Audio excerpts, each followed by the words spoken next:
Hello YouTube, it's Serena83 here, and I just wanted to come talk to you guys a little bit about my locks. The last time you guys saw me, which was about 7 or so years ago, I did have locks too, but that was my first set, and since then I've combed that out and started this set that you see here. Yes, these grays are real. These grays are live and in your face, and I'm not ashamed. I don't know, that's my journey. That's what they're supposed to look like, and when I get tired of seeing my grays, then I will go ahead and color them hoes. But until then, here they are in your face. Get into it. Anyways, like I said, I wanted to talk about my locks. And to do that, I think the best way to do that would be with the 20 question lock tag that has been floating around in YouTube ether since I don't even know when, for as long as I can remember. I think it was first started by Keisha Charmaine. I could be wrong about that, but shout out to Keisha Charmaine. Whether you did this lock tag or not, it's awesome, and I think it's a great way for people to get introduced to somebody's locks. So here we go. Question number 1 is, do you remember when you first decided to lock your hair? Now, I initially had the toughest time with this question because, like I said, this is my second set of locks, and I started my first set, 10 years ago, and since then, I mean, the reasoning behind why kind of, I forgot it, but I actually started thinking about this question because I really wanted to give an answer. I didn't want to just be like, no, I don't, question number 2. So I thought about it, and if you had ever watched my first video, which, granted, it's my first set of locks, and it's from forever ago, but the information is still relevant because it's all still true. So after I realized that all the stuff I thought I knew about locks was false, the only thing left for me to realize was that black women are beautiful with locks, which, again, I was not aware of. I did not know that there were beautiful black women out there rocking the locks until I decided to do some research, which is how I found out that, you could wash locks and, they don't have to stink and all this other kind of stuff. But there was this one YouTuber. Now, I don't know if this was a man, woman, or child or whatever. The name was Lord Maul 3. It was either Lord Maul 3 or 6 or 8. I don't know. It was Lord Maul something. You put that in the search bar and you'll see what I'm saying. But whomever this Lord Maul is, I'm going to go with the pronoun he, because in my mind, it's man. I don't know. He is obsessed, for lack of a better word, with women, with melanated women, with locks. And when I say locks, I mean legit, all kinds of locks. He would showcase black women with freeform locks. He would showcase black women with traditional locks, braid locks. He did one on did I say sister locks already? If I did sister locks, I mean, this man loves melanated women with locks. So I inundated myself with his videos. And all I saw were just images of beautiful black women with locks. So I'm like, okay, well, that notion is out of the water, that black women can't be attractive with locks because, here they are. So then I was like, okay, well, there's really no reason for me not to lock. So I went ahead and I locked my hair, and here we are. Question number 2, what method did you use? For this set, which I will strictly only be talking about this set, if you do want to know more about my first set, just let me know. I might do another video in another 7 years answering the questions that you guys asked about my first set. But yeah, just let me know if you want to know about that. But anyways, for this set, I started with 2 strand twists. How old are your locks? actually, I just celebrated my 2.5-year lock anniversary with my beautiful babies. They turned 2.5 on February 18th. I'm a couple days late, but whatever. And, yeah, still going strong and looking lovely. And, number 4, length of your longest/shortest lock. Now, I have a big old fat NA next to this question because I cut my locks. I did a pretty major cut, actually. I want to say around month 4 or 5. My hair naturally grows out in a mullet, and it is not cute. Okay, there's nothing cute about a mullet. I don't care. It's not cute. So, my hair decided on her own that she was just going to go ahead and grow out in a mullet, and I was like, no ma'am. So I went ahead and I cut layers into my locks. So, and since then I have kept those layers. In fact, I just did a trim a couple of days ago, for reasons that we will get into later on in this video. But, so I don't have a longest or shortest lock because they're all relatively the same length according to whatever layer they're in. So, number 5. Any unique or strange locks? Initially, I said not really, because not really. But, yes, actually that is a lie, because I do have a unique or strange lock. And it is this one. This little son of a bitch is, in fact, not mine. This is real hair, human hair, but it is not the hair that I grew out of my scalp. It is something I bought off the interwebs, and I will tell you why. Because what had happened was, there was this hair was originally it was about maybe like this much hair, and I would try to twist it with the lock behind it, but the hair just wouldn't go. So I eventually listened to her and made her own lock.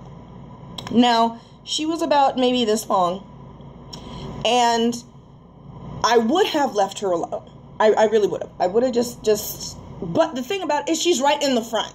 Okay, she's right in the effing front, and so whenever I would put my hair back in a ponytail, or in any way, form, or fashion, when I had my hair in any type of way, this little piece of shit would just stick up like this, and it was annoying as fuck, because I couldn't, like, tuck it underneath anything, because it was too short, and it would just stick back up. So, she was ruining my life. So what I decided to do was, I went online, because I didn't really want to do it. It was more like something I thought I had to do in order to get my life right, because I was obsessing over that one piece of hair. Like, it was ruining my life, can I just tell you? Anyways, so I went on some website, I don't even know where, I was feeling salty about it, I don't know. And I bought some 100% kinky human hair in the color 1B, which was actually too dark, whatever. And I got it in the mail, and I proceeded to extend. So from about here to the end is all fake. Well, is all not mine, I should say. So that's the one strange/unique lock that I have, only because it's not mine. I feel some type of way about it. I don't like it. I don't like that that's not, like, I know that that's not my hair, and again, it wouldn't be so bad if she was somewhere in the back. Like, I would never be able to find her again, but because she's right here in the front, she's posing with the rest of my locks, and I've been trying to welcome her. It's been, I want to say, at least 6 months. I don't like her. I don't like her. I mean, she'll stay or whatever, but I don't like her, because she's not part of the team. Anyways, number 6, how many locks do you have, and is it the same as when you started? Okay, it's two-parter. I will answer the first part, how many locks do you have? And that answer is, I don't know. I have no idea, and I will never know. the thing about me is I'm kind of persnickety, a little OCD, a little obsessive when it comes to numbers. Like, it's more than just I prefer even numbers over odd. It's a whole it's ridiculous is what it is, and I know this, but it is what it is, and I know that if I were to count my locks and it wasn't the right number, I would then endeavor to make it the right number. Now, what that right number is, I don't know. It would be whatever episode I was having in my head about numbers and whatever. But I know that it wouldn't. But I would endeavor to make it the right number, and I would obsess about it, and it would be a whole situation. So, no, I don't know. The second part is it the same number as when you started? That I can definitively say, no, it is not. And let me tell you why. Number one, because as you know, this one is not, well, the one is not real. So there's that one that I created. Also, this is a DIY set of locks. I did this on my own, right? So, 10 days after I installed my locks, I washed my hair. 2 days after that, I went in and I took this whole section, that I'm holding right here. I took this whole section because the parts were just not right. And I combed them all out. And I twisted them back up. Now, the number I started with was less than what I ended with because I made the parts smaller, thus resulting in a larger number. I do not know what that number was or what that number is, but I do know that it is different. It turned out to be different. So there's that whole section that was reestablished. There was this guy that's not real, whatever. There's that one that's not real. And then when I first started, I did not have this middle part that you see here. For whatever reason, I don't know what that reason was, but I decided when I started this set that I was just not going to have a middle part. So what I did was I had this one lock right in the middle, and it was like legit, like hanging straight down in my face, right?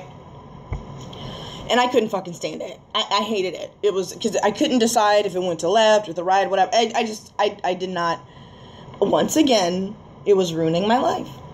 So I decided to comb that hoe out, and then I combined that hair with the two beside it, thus making a middle part. So no, the number of locks I have now is definitely not the number I started with. However, I do not know what that number was or currently is, and I don't want to know. Okay. Number 7. Oh, God, this is going to be a long one. Okay, number 7 is shampoo and other products. This video is already 13 minutes long, so let me do this quickly. Okay, shampoo. I have a clarifier here. It is the Neutrogena anti-residue shampoo. I recommend, even if you don't use a lot of products, I recommend that every lock rocker have some kind of clarifying shampoo. Mine is the Neutrogena anti-residue shampoo. My second, and this is like more of a moisture restore kind of thing, is the Shea Moisture Jamaican Black Castor Oil Strengthen and Restore Shampoo with shea butter and peppermint and apple cider vinegar. That is usually my second wash. And then I have I used conditioner. Now, I say used because remember how I said earlier that I trimmed my locks recently? I trimmed my locks recently because I noticed that the conditioner that I was using, which was the Shea Moisture low porosity conditioner, that conditioner was straight up unraveling the ends of my locks. Like there was like this little, and it was like this little pom-pom at the end, and it was at the end, like legit every single one of my locks. It was they were coming undone. Like I could definitively see the 2 strands of hair that I used to twist it initially. Do you see what I'm saying? So I went ahead and trimmed all that off because no.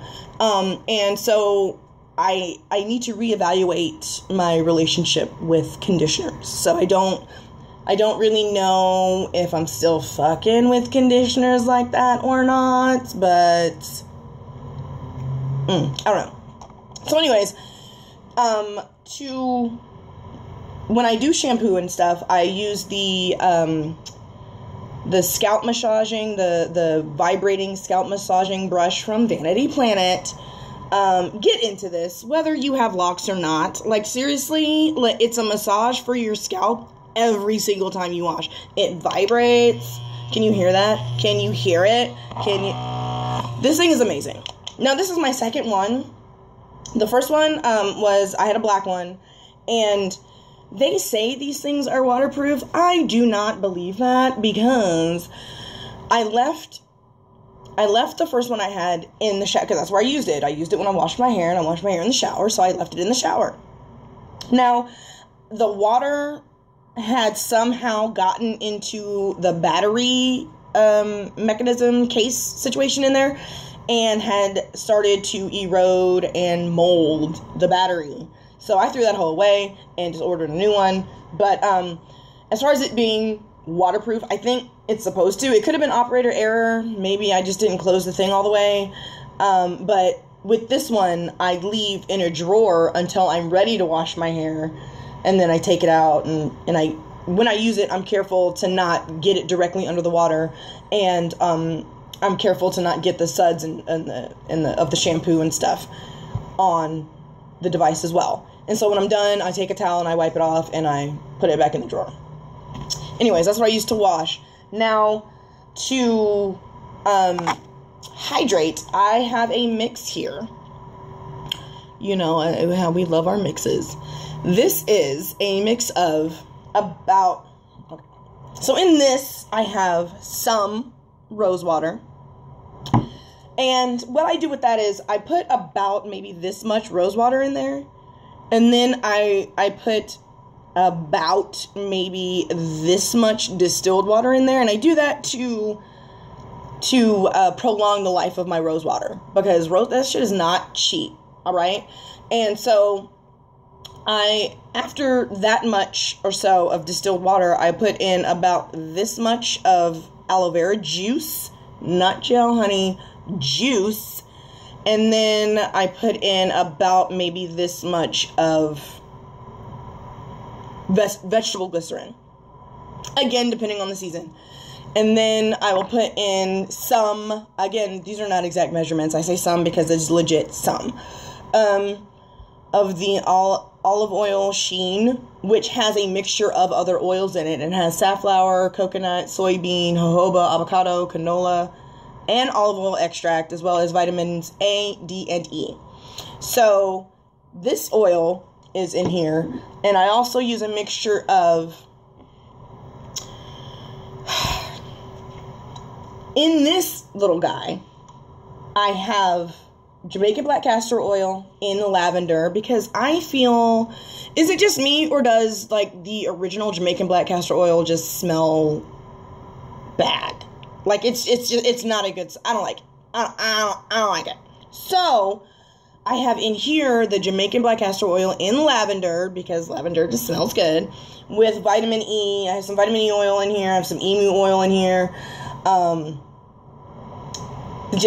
So I put this mix of oil in here as well. And I think that's about it. I mean, also Carol's Daughter's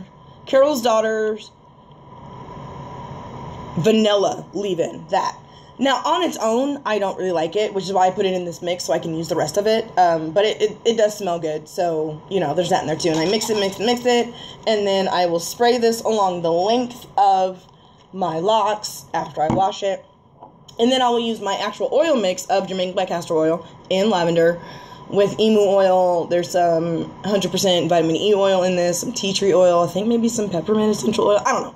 Just my oils. I'll use this, and I will use the little dropper, because it has a little dropper thingy. I don't know if you can see that.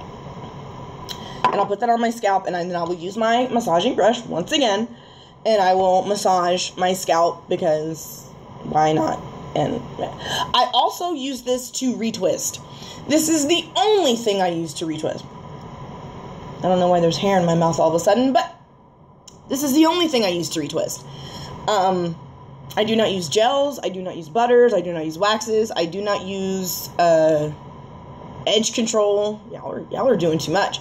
I don't do any of that because I don't feel I need it. My retwist doesn't last very long, but that doesn't matter to me. I know that people are like obsessed with like a fresh retwist. I am not. I only retwist to keep my parts separated and to essentially train my hair to lock. That's it. Yeah, so as when I'm done washing my hair and I'm done using this to oil my scalp, I'll start to retwist. I'll section my hair and I'll start to retwist. And as my roots dry out, I will use this to rehydrate them. But this is all, I essentially retwist with water is what I'm saying. This is what I use to retwist. So, that. Also, and I'm only mentioning this product, one, because I do use it, but I would not use it if it weren't gifted to me. Like, this is not something that I would spend my money on, because this is the Curls Blueberry Bliss Curl Control Paste. And this is an edge controller, and it is supposed to smooth unruly edges, add sheen, and create your favorite natural style. Formulated with organic blueberry extract and argan oil, proven to encourage hair growth. Okay, well, whatever. Listen, I feel some type of way about edge control. Not just this one, but all edge controls. Because I feel that as a unit, as a community, Black women take styling options to the extreme, and they make styling options obligations. For example, the whole relaxer thing. How many of you heard from your girlfriends or from some random ass Black woman on the street, you need a perm, you need a relaxer, you need to tame those edges, you need to do this, you need to straighten that shit out, or whatever, right? See, relaxers were first introduced as a styling option for Black women. Then it was bastardized into a styling obligation. You can't get a job if you don't have straight hair. You are not seen as beautiful if you don't have straight hair, and all this bullshit, right? When it comes to edge control, once again, Black women, and this is just my opinion, you can be mad if you want to be mad, come for me, I don't give a shit, whatever. Black women have taken a styling option, taming your edges, slicking your edges, and turned it into, you need to do something about your edges. You need to slick down your edges. You need to have your edges slayed. No, bitch, I don't, because I don't need for the world to know that I'm pure African back in the back of my head, and then trying to convince everybody that I'm Puerto Rican just on my edges. I ain't got time. Now, as a styling option for like special occasions, birthdays, weddings, if I'm doing something, okay, first and foremost, I'm a dog groomer, and I don't need to be slaying my edges for no damn dogs, okay? They don't give a shit what my edges look like, alright? If I'm going out somewhere, I did use this the other day. I went to a performing arts show, and I got all dressed up, and girl, I was looking okay. And I did use this to slick down my edges because it completed my overall look. But on a day-to-day basis, I don't have to. You don't have to lay your edges. So I have it. The only reason why I have it is because my mom bought it for me. The only reason why I use it is because my mom said, hey, use this. And so, on occasion, when I feel like it, I will use it. It is an option, not a necessity, not an obligation. Y'all need to stop. Anyways, also in my arsenal of products, I have my boar bristle brush. Now, this thing is a lifesaver. Like I just said, I am a dog groomer, okay? I'm in training, but whatever. I'm a dog groomer. And without the nightly, because I do this every night, brushing of my locks, I would have so much dog hair in my locks, and that shit ain't cute, okay? Dog hair needs to stay on the dog, not in my locks. So I am a huge advocate of lock brushing. It just keeps things under control, and it keeps my mind at ease, because every time I run it through, I get dog hair, and it has to be dog hair, because it's not mine, because if it was, it'd be in a lock. So yes, I use the softer part. I don't ever use this rough part. Like, my hair doesn't need all that. So I just kind of lightly go through and underneath, and on the ends, just to make sure there's no lint or dog hair or anything else that shouldn't be there. Yeah. So those are my products. Oh my gosh. Okay. Oh my god. We are 25 minutes into this thing, and we are not even halfway through this tag. Damn. All right. Number 8. How often do you wash your hair? All right. It depends on the season.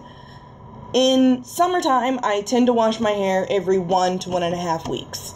In the wintertime, I tend to wash my hair every 1.5 to 2 weeks.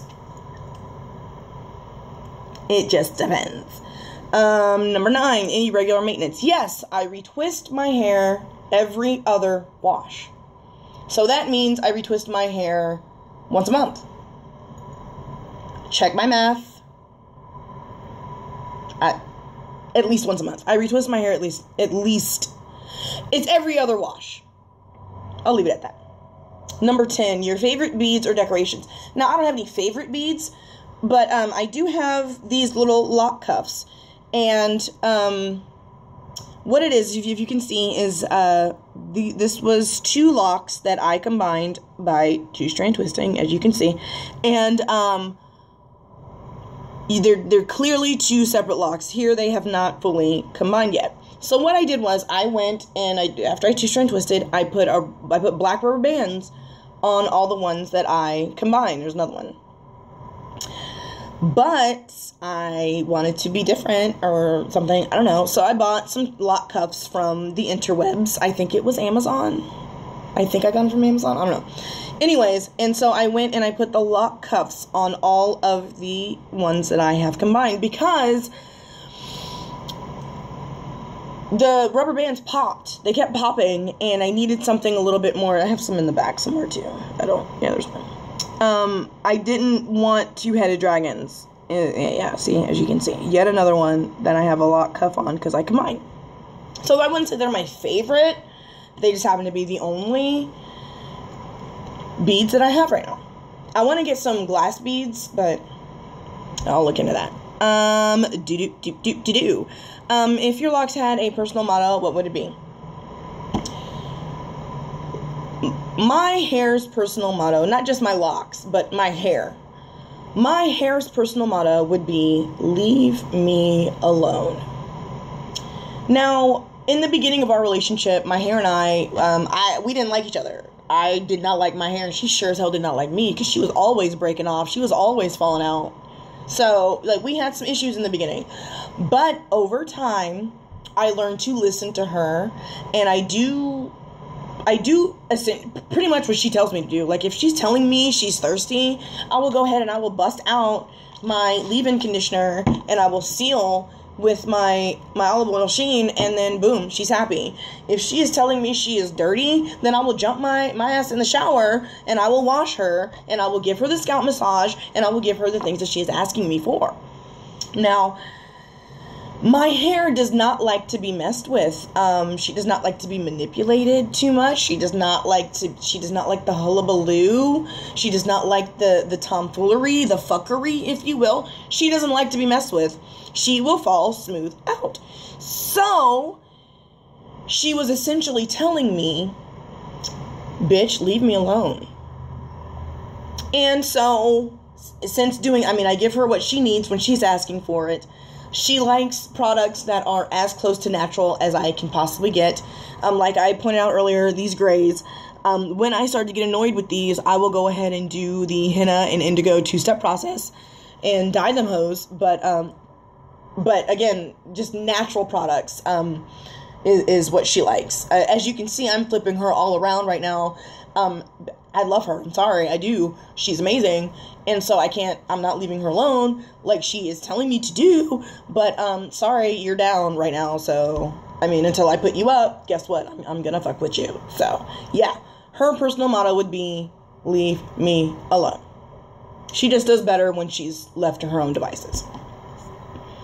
Number 12, if you could start a new set of locks, would you do anything differently? Okay.